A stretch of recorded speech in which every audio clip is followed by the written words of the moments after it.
The Conjuring Universe. Mungkin nih yang bikin kalian kenal sama boneka Annabelle. Iya, siapa yang gak kenal sih sekarang ya kan? Boneka yang berwajah iblis yang menakutkan, yang banyak menghantui mimpi buruk anak-anak. Tapi kamu tahu nggak, boneka Annabelle yang asli itu tuh nggak pernah tersenyum kayak di film loh. Bonekanya terlihat ya biasa aja. Tapi kalau kata El Perintis ya justru disitulah letak seramnya. Terus gimana sih awal kisah dari keberadaan boneka Annabelle ini gitu kan? Nah, jadi dari banyak sumber yang beredar, sekitar tahun 1970-an, ada seorang mahasiswi perempuan nih namanya Donna. Nah, dia itu dapat hadiah ulang tahun dari ibunya, dibelikanlah boneka. Nah, nama bonekanya waktu itu boneka Raggedy Ann yang kayak gini. Dan kebetulan pada waktu itu kayaknya lagi mass production atau memang lagi besar-besarnya tuh produksinya gitu kan. Nah, BTW di sini Donna itu ngekos lah istilahnya ya, tinggal sama Angie, temen satu jurusannya tuh. Nah, akhirnya sejak itu boneka tadi bergabunglah sama mereka tuh kan. Ya cuman mereka nggak tahu aja kalau boneka itu nantinya bakal ngubah hidup mereka. Ya awalnya bonekanya ya duduk diam aja guys di kursi gitu kan. Tapi pelan-pelan posisinya itu mulai berubah.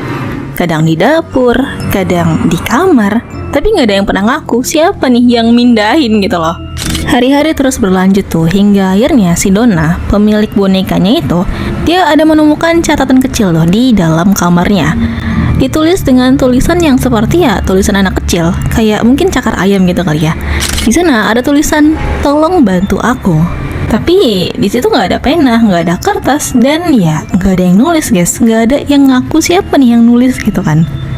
Hari berikutnya juga sama, muncul lagi catatan lain. Isinya, tolong aku takut.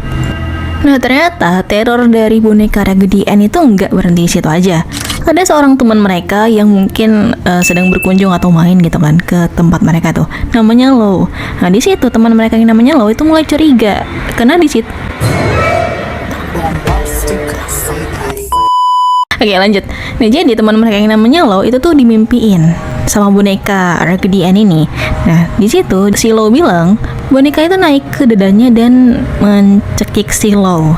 Dan besok paginya pas Lo terbangun, dia nemuin ada luka cakar panjang tuh di dadanya. Padahal Donna sama Angie itu nggak melihara hewan sama sekali. Jadi ya nggak masuk akal aja gitu kan. Siapa nih yang pelakunya? Dicarilah siapa nih pelakunya nih ya kira-kira.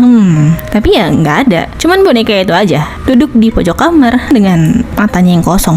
Karena ngerasa nih teror udah mulai berbahaya, Donna selaku pemilik boneka akhirnya manggil itu seorang medium spiritual atau mungkin kayak dukun gitu kali ya.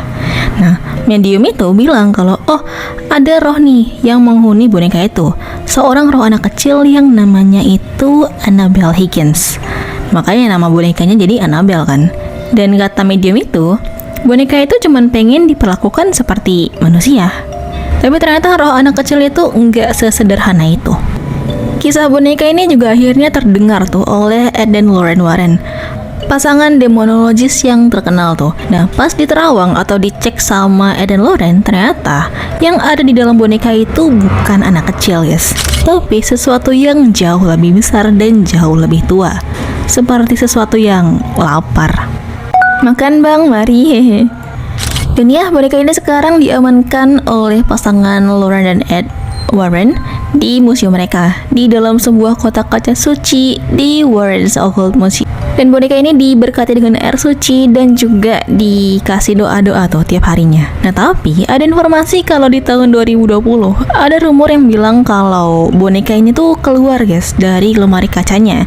Tapi ternyata sudah dikonfirmasi kalau berita ini tuh ternyata hoax. Jadi ya tetap masih ada kok di dalam kotak kacanya. Tapi bentar deh, kenapa dua kalimat pertama tadi itu terornya adalah perkataan si boneka minta tolong? Kira-kira siapa ya yang nulis perkataan minta tolong ini? Apakah yang minta tolong ini adalah Annabelle Higgins atau ada sosok lainnya guys? Gimana menurut kalian? Nah kadang guys, hal yang bikin takut tuh bukan bentuk bonekanya, bukan benda bonekanya itu loh, tapi keyakinan kita kalau boneka itu ya benda mati kan, nggak bakal bisa natap kita balik. Iya, sampai akhirnya dia ngedip ke kita. Dan bagaimana menurut pendapat kalian? Apakah kalian yakin bonekanya masih di sana atau mungkin sudah berpindah? Atau coba deh bagi kalian yang punya boneka, kayaknya ada baiknya untuk mulai memperhatikan mereka karena takutnya ada sesuatu gitu kan. Nah coba deh, kalian pernah nggak punya pengalaman kayak gini? Misalnya lagi santai gitu kan, hening, tiba-tiba ada suara jatuh. Padahal nggak ada angin, nggak ada apa-apa, nggak ada pergerakan gitu kan.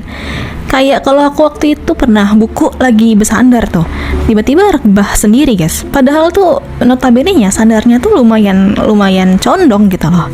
Pernah juga waktu itu tutup galon. Aku kan tutup galon tuh pakai cangkir aqua tuh kan, dikebalikin buat nutupin mulut galonnya.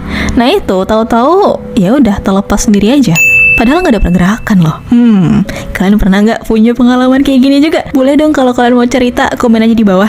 Dan baiklah, itu tadi kisah tentang boneka Annabelle. Dan mohon maaf banget kalau ribut karena memang alihan jalurnya ke sini guys kalau habis hujan. Soalnya jalan depan sana tuh banjir gitu kan. Jadi makanya banyak yang lewat depan rumah aku kayak gitu. Mohon maaf banget ya. Kotak request masih terbuka di bawah. Dan terima kasih untuk yang udah nonton sampai sini. Dan tunggu aku di perjalanan selanjutnya. Au revoir.